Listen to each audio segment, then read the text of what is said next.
join with me for the Pledge of Allegiance. I pledge allegiance to the flag of the United States of America and to the republic for which it stands, one nation, under God, indivisible, with liberty and justice for all.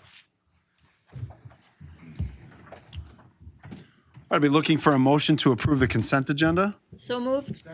Moved and seconded. Any questions or concerns? Seeing none, all in favor signify by saying aye. Aye. Opposed? All right, that moves us into mayor's business. Just a couple of quick things here. First, want to thank our friend Ben. On January 1st, we came down in the streets department, since they're all here tonight.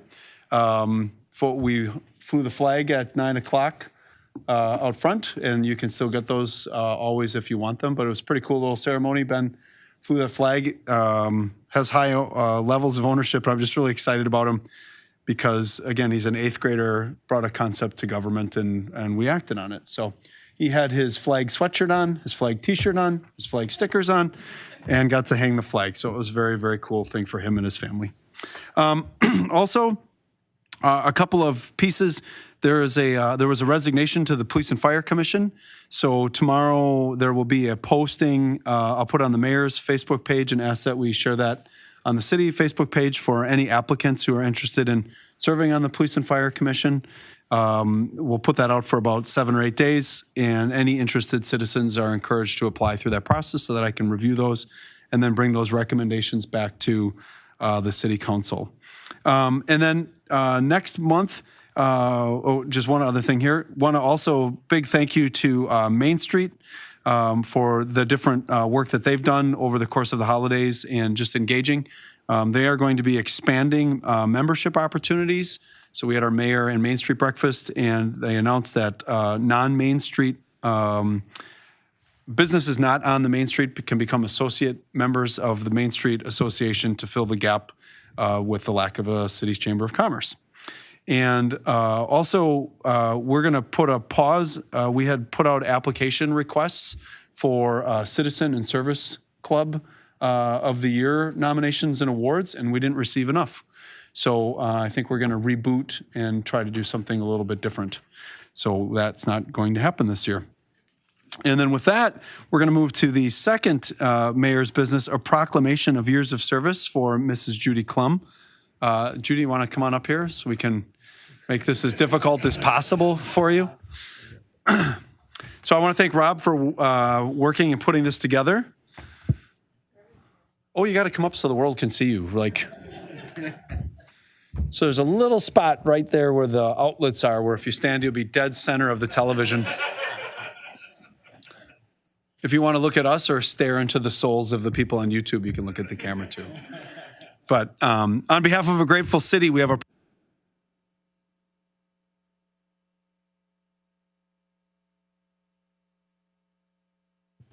There we go. Sorry, Judy. Start all over. So we have a proclamation for you tonight that I'm going to read, and then a declaration on top of that. So whereas Judy Klum has faithfully served the city of Port Washington since February 12th, 1987, and whereas Judy has conducted her duties in an exemplary way, providing exceptional service to residents and unfailing assistance to her coworkers, and whereas Judy has been invaluable for her institutional knowledge of nearly every aspect of the city services for the past 36 years, and whereas Judy set the standard for excellence in multitasking, simultaneously providing information to residents on an unlimited variety of subjects, while assisting coworkers with insurance claims, calling Diggers Hotline, executing mail merges, posting an update on the city's Facebook site, helping a contractor take out a permit, informing the city's trash and recycling collector of a missed home, and making sure the city's cable channel is running properly.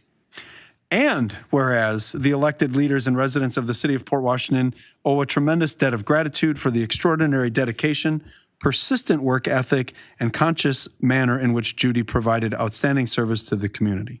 Now, therefore, I, Theodore Knightsky, Mayor of the City of Port Washington, do hereby join with the members of the Common Council in extending a heartfelt appreciation and congratulations to Mrs. Judy Klum in recognition of her valuable, dedicated service to our community. And I ask all city residents to join in celebrating her upon her well-deserved retirement after nearly 36 years of service to the City of Port Washington.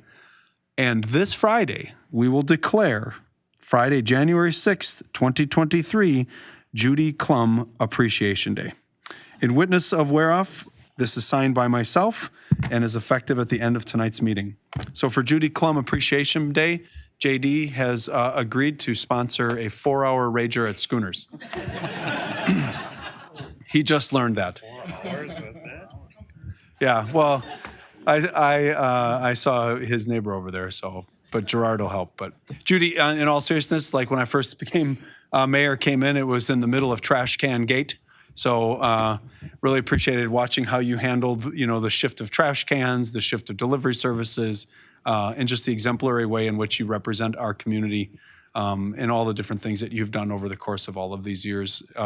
You onboarded me twice, once as mayor and once in 1992 as a park and rec maintenance guy. So I appreciated both times in both ways in which you cared for me.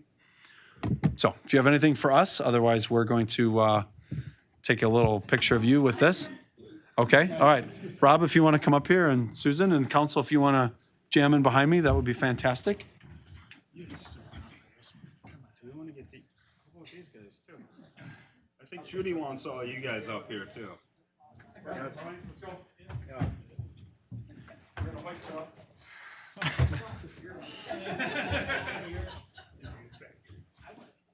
Mosh pit. Mosh pit. You want to know what's better? It's mine.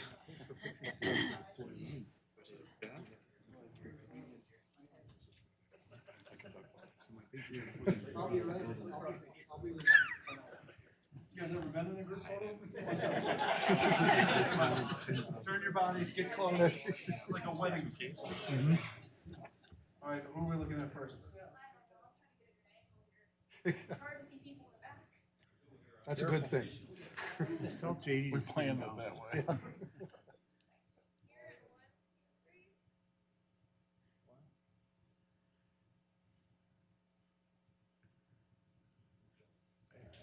There we go.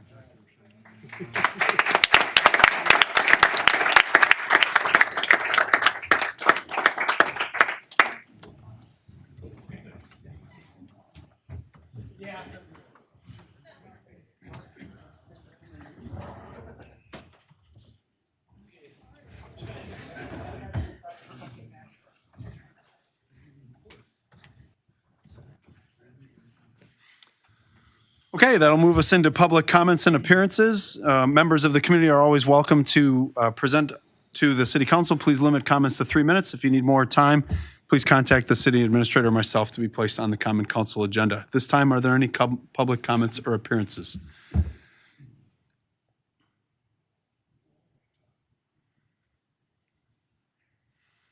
That was 13 seconds. All right. With that, then, we're going to move into from standing council committees. Personnel Committee, we've got 2 agenda items, consideration and possible action to adopt the recommendations of the Classifications and Compensation Study. Staff recommendation is that Common Council adopts the recommendations of the Classification and the Compensation Study. Emily, you're up. Thank you. To begin, just a little background, we began the Comp and Class study in around June of 2022 by engaging GovHR to help us complete this study. So I am, we're going to have Rachel Skaggs with GovHR give a presentation to council. And then afterwards, I will explain each of the recommendations that I'm asking council to approve. But Rachel is on Zoom, and I will let Rachel introduce herself. Thank you, Emily. Good evening, everyone. Nice to meet you. My name is Rachel Skaggs with GovHR. I'm going to share my screen, and I'll just have a short presentation and then plenty of time for questions.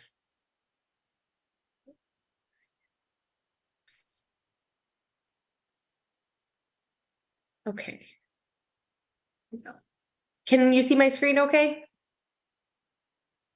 Yes. Okay, great. So like Emily said, my name is Rachel Skaggs. I've been with GovHR for about 3 years, primarily focusing on classification and compensation studies. Prior to working with GovHR, I spent 10 years in local government in Illinois, most recently as the city manager for the city of Princeton, Illinois. And then prior to that, worked for the village of Schaumburg and the village of Montgomery. So happy to be here presenting to you tonight on this classification and compensation study. So kind of an outline of what I'll go over. I'll talk about the job evaluation, which really led to the proposed classification plan that we put together for you. And then I'll talk about the compensation and benefits survey that led to the proposed compensation plan. And then the recommendations on implementation of those plans, as well as future administration. Because one of the things, we want this to be a plan that you can use and update for many years, so you don't have to have another one of these studies done. So I'll talk about that. And then at the end, we'll have time for questions. So one of the first things that we did when we started the study was a job evaluation.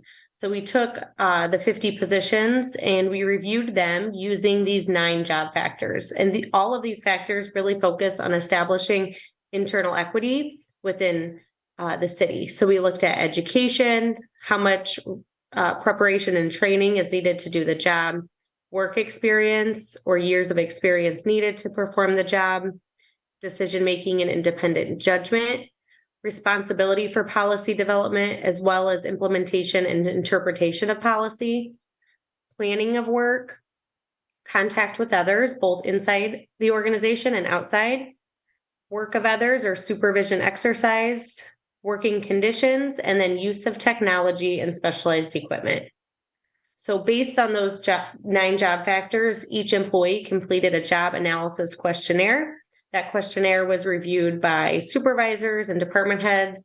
There was never any changes made to what employees filled out. Employees filled it out and it was just looked at and then sent to GovHR. And then we had virtual interviews with at least one employee in each position, really just to expand upon the information that was filled out in that job analysis questionnaire. We also looked at the employee's job description and then had those interviews to learn more about the position and what they really do with the city. Then the classification plan was developed based on internal equity. So looking again at how positions relate to one another in Port Washington. There was also a couple of instances where new job titles were recommended. And those are just recommended if we feel that the current job title maybe doesn't capture all that position is doing, or maybe we recommended a job title that we see more in the market for similar positions. So there were a few instances where we did recommend some job title changes. I'll pull up table 1 after this PowerPoint, but it'll show the classification plan. And within the classification plan, there are 12 grades. So every position falls within one of those 12 grades. The second component of the study was the external analysis. So we put together a compensation and benefits survey. But before we did that, we established a set of communities that are most comparable to Port Washington. And in order to do that, we looked at these criteria. We looked at population, total equalized value, property tax levy per capita, basic spending per capita, shared revenues, per capita debt, and proximity to Port Washington. So the closer a community was to matching Port Washington's population, the more points they got.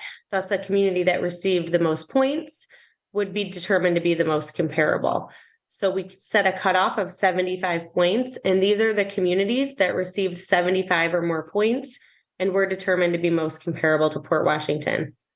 Also, one thing to note on this slide is we had a great survey response when we put together and sent out the survey, which I'll talk about on the next slide. But the only community on here that did not respond was Jackson. So we had a really great response rate, which gave us a lot of data to analyze when we put together those proposed compensation rates.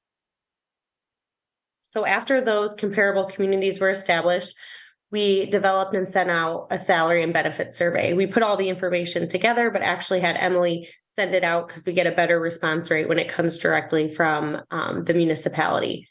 So we use a Google survey to collect the data. Within that survey, each position is defined to make sure that we're gathering accurate data.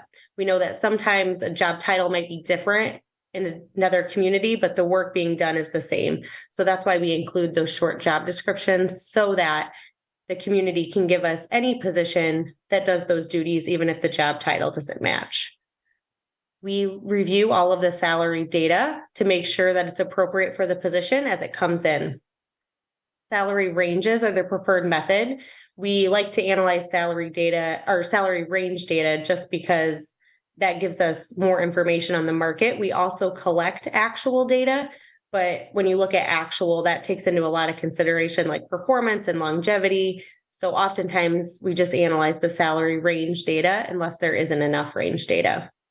And then it's important to note that all of the salary data that's gathered is current market for the position. So we've gathered this over the last 3 to 4 months, so it's current as of then. And then we also gathered some benefits and reviewed and made some observations on those in the report as well. We looked at health, dental, vision insurance, paid time off, short and long-term disability, and 457B plan options.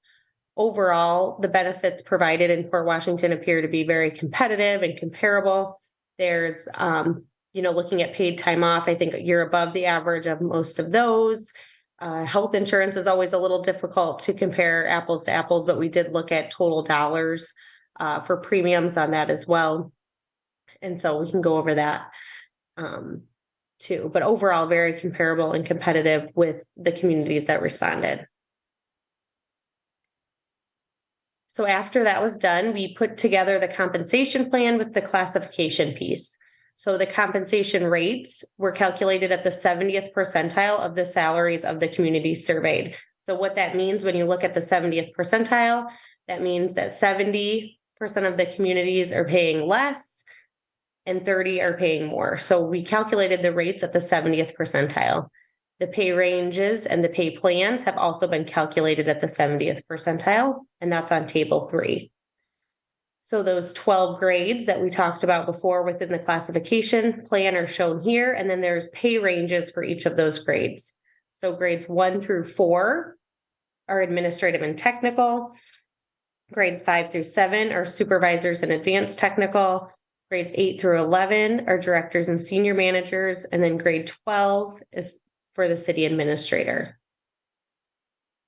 All of the grades have a 35% range spread. So that means to get from the minimum of the grade to the maximum, there's a 35% spread. Gradation really just means the difference between each grade. So each grade within the band has a gradation, and that really just reflects the market data that we saw. So grades 1 through 4 are 17% different. So that means the difference between grade 1 and grade 2 is 17% different in 3 and 4. And then if you look at grades 5 through 7, those are 10%.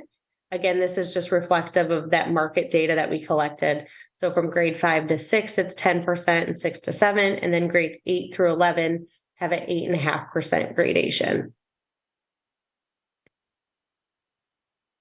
And then I got a little ahead of myself earlier, but then we also surveyed looking at all of these benefits. And as I mentioned, a lot of them, you're either right at the average, right above, or right below, but very comparable and competitive when looking at all of the benefits that were surveyed. And Appendix D is kind of a detailed summary of each of those benefits.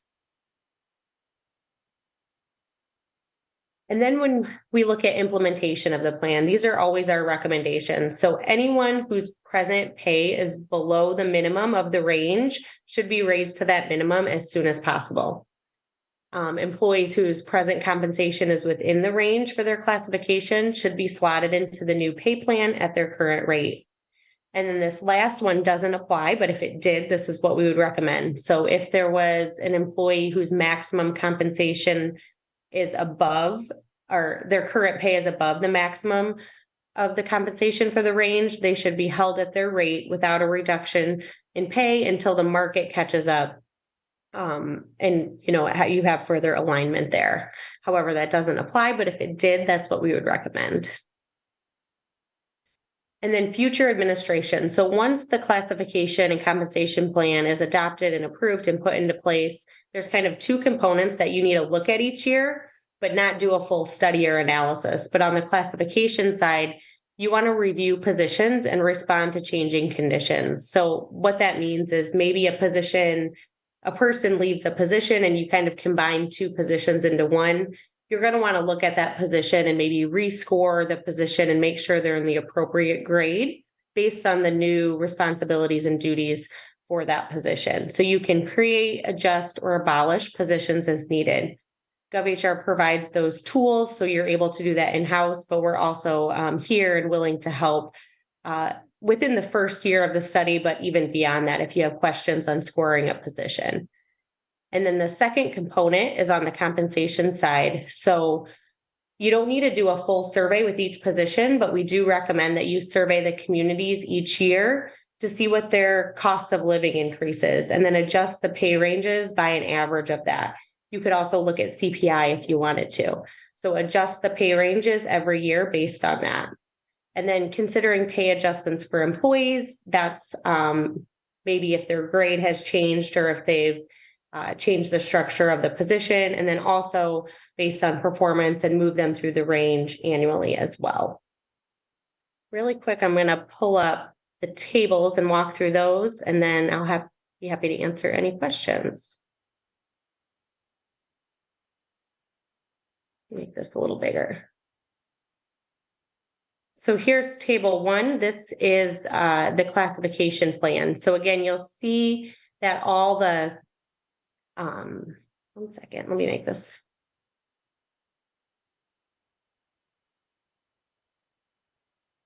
There we go.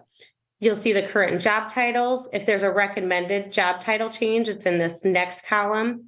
And then the grade that the positions are in and the skill level. So the skill level shows the point spread based on that scoring for each position. So for instance, if a position scored between 770 and 820, they're in grade 11. 715 and 765, they're in grade 10. And so on all the way down to grade 1. You'll see some of the recommended job title changes here.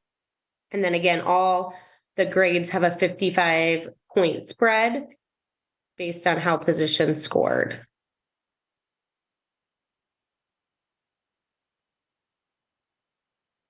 And then table 2 is what we call the comprehensive table. I know it can be a little overwhelming, but it really just combines everything on the classification side and the compensation side.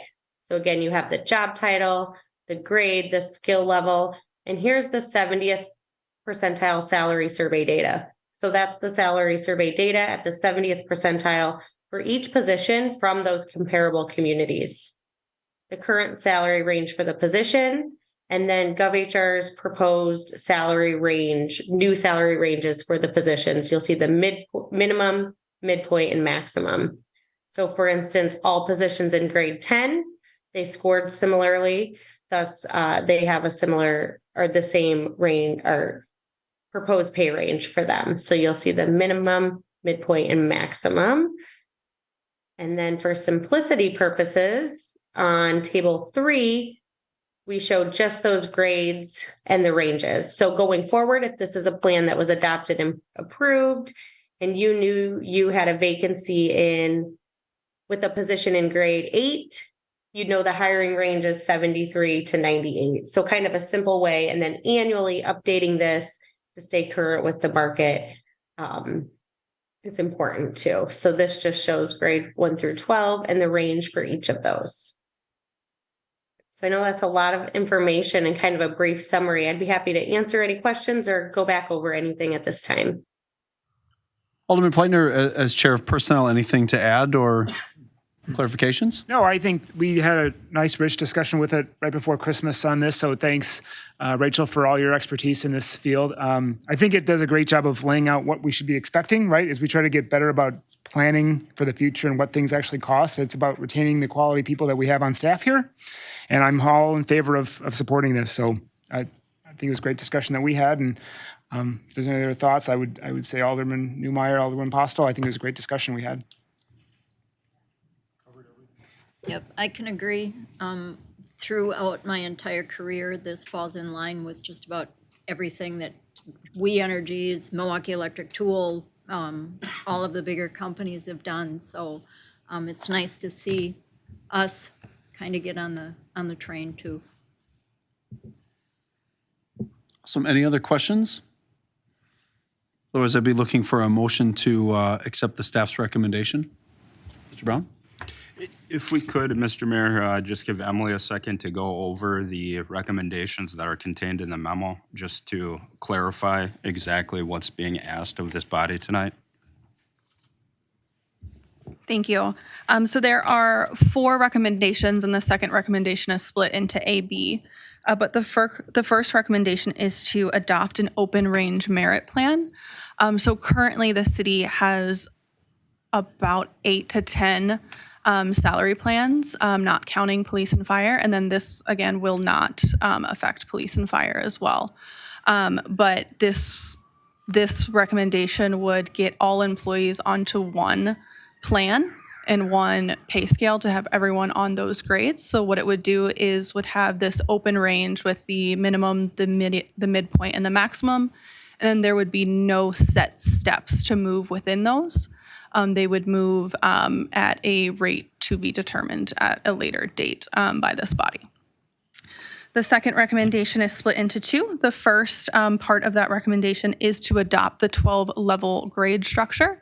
So as Rachel mentioned, grades 1 through 4 being the administrative and technical, grades 5 through 7 supervisors and advanced technical, grades 8 through 11 directors and senior managers, and then grades 12 the city administrator.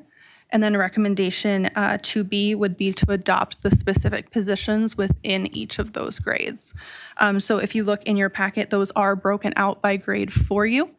Grade 12 is just the city administrator. Grade 11, for example, is the assistant city administrator, chief of police, fire chief, and director of public works. And then that goes down the list for you for each and every grade.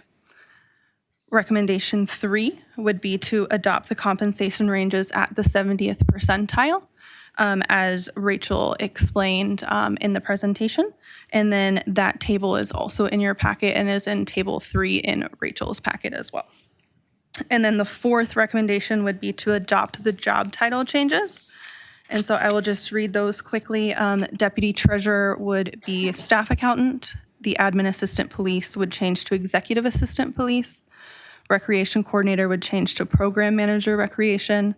Senior center director would change to program manager senior center. The administrative assistant harbor would change to assistant harbor master. Then the building inspector would change to inspections and zoning manager. Are there any questions on the recommendations? I think I had asked this at personnel, Emily, but what was the rationale behind the 70% percentile pay grade? So the 70th percentile, we were presented with 3 different options for the pay grades. It was the 65th, 70th, and 75th. And looking at our internal data with the market data, the 70th percentile is what made the most sense. Any other questions? Yep, I would gladly make a motion to accept staff's recommendation for these recommendation 1, 2A, 2B, 3, and 4. All right, is there a second? I'll second. All right, second by Alderman Postle. Okay. Any questions or concerns on the motion? All right, seeing none, all in favor signify by saying aye. Aye. Opposed? All right, Rachel, thanks for your work. We really appreciate this and your guidance and expertise. I know that one of the questions that Rob Vandenhoven had for you was the last name Skaggs, Boz Skaggs relative. He wanted to know. No, I don't think so. Right, I'll have to ask my husband. You could say yes. That's a great 70s rocker. Okay. I've heard that. Yes, I've got that question before. I would imagine. But no, thank you. Yeah, thank you very much, and thank you, Emily, for all your work on this too. And I'll be here if any other questions come up, and always around and happy to help. Okay. Thank you. Have a good night. Thank you, Rachel. You too. Bye. All right, moving into the second item, 7A2, consideration and possible action to approve the 2023 employee handbook. The staff recommends Common Council approve the 2023 handbook. Emily. Thank you. In 2021, also by GovHR, a human resources audit was performed. In that audit, the completion of a comprehensive employee handbook update was listed as a high priority goal for the city's new HR department. City staff, including the city administrator, myself, and the senior leadership team, have spent a number of months researching, writing, and refining the handbook to meet the needs of city employees. So we now have this handbook before you today. I'll just go over a couple of the major policy changes. And I also want to clarify that there is one policy that is not currently included in this handbook. The sick pay or sick leave pay policy is not up for update today. We will bring that to this body at a later date. So that will not be included in this handbook. But otherwise, the first major change in the handbook is holiday pay. We are proposing to add 2 additional recognized holidays for the city. Those would be Martin Luther King Day and Juneteenth. Second, the vacation pay. So the policy would simplify the accrual schedule, and it would update the accrual amounts or the rates to be more in line with the comparable communities as we received from the comp and class study. Third, volunteer time off. We would be granting full-time employees 2 days each year to volunteer in their local communities paid by the city. And then there were a number of compliance cleanup and additions. A number of policies have been updated to comply with current employment law, including the employment at will policy, EEO, harassment, whistleblower, and conflict of interest policies. This was reviewed by the city's employment attorney, and then it was also reviewed by a personnel committee prior to this common council meeting, who did recommend approval. Staff also recommends approval, and the recommended motion would be I move to approve the 2023 employee handbook, or I move to accept staff's recommendation, and I am available for any questions. Any questions, concerns? Jonathan or Mr. Plater? Thank you. I guess there's one thing about the volunteer time off too. Is there any way that the employees would need to submit an acceptance or a sign off? Yes. Okay. Is it okay. Yes, it should be. Let me pull up the full packet. But there's a process. Yes, there would be a process where they turn in something to payroll/HR to receive that time. Other questions? Yes, Alderman Terry? Emily, on this, I just noted that this is described as it's got a year on it. Would we be reviewing this annually, or if there were reviews that needed to be made or changes, would we look at like annual So alterations or change-ups? I would look to make any employment law changes each year.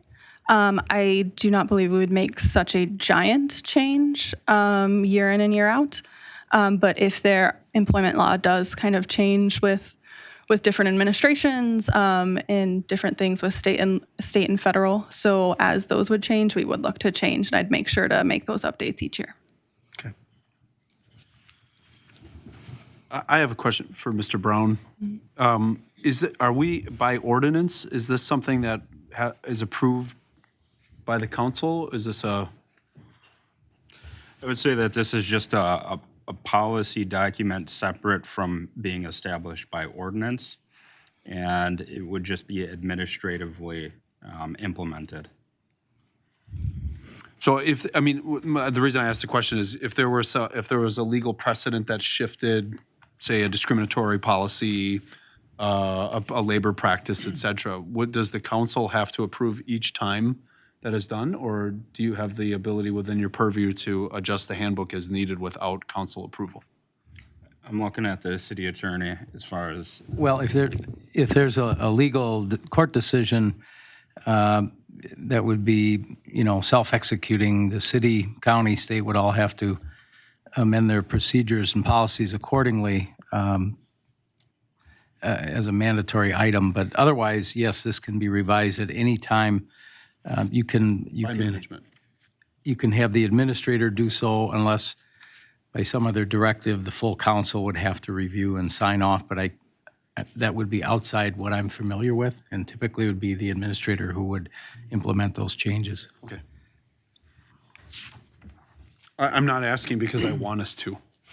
I'm asking for the exact opposite reason. there's no reason government gets involved. Okay, Mr. Benning?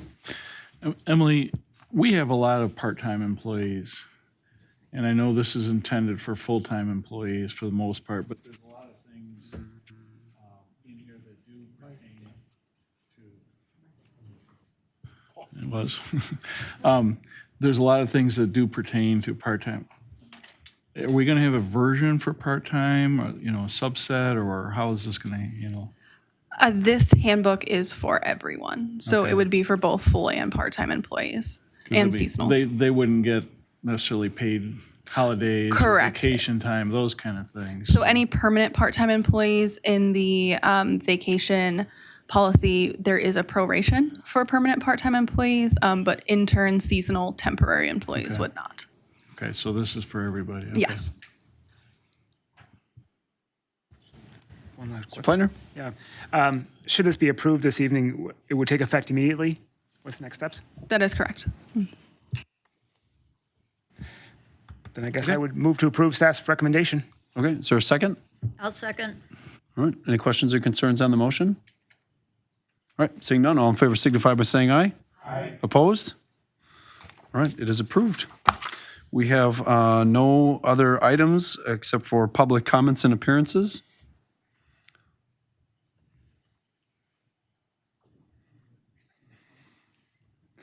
Okay, seeing none, I would entertain a motion to adjourn. So move. But all in favor signify by saying aye. Aye. Opposed? This meeting is adjourned. Go Pirates.